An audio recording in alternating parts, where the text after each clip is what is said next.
Hello, everyone, and welcome. Today, we're going to talk about overcoming the fear of grammar. One learner once told me, I focused on grammar for a long time, and now I feel shy to speak because I'm afraid of making mistakes. If you feel this way, I want you to know something. You are not alone.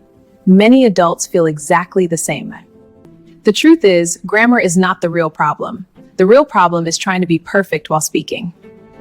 When you focus too much on grammar, your brain stops you from speaking. Sometimes you even freeze in the middle of a sentence and think, oh no, is this correct? That fear blocks your fluency. Here is what I always tell my learners: fluency first, grammar later.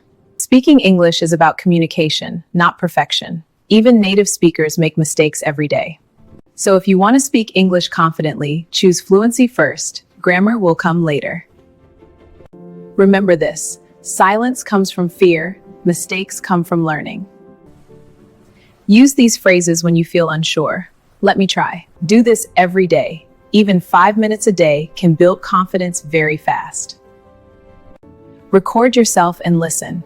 Mistakes are okay. They mean you are improving. Now, let's practice together. Choose a simple topic like your day. Speak for 30 seconds. Yesterday, I go market and buy food.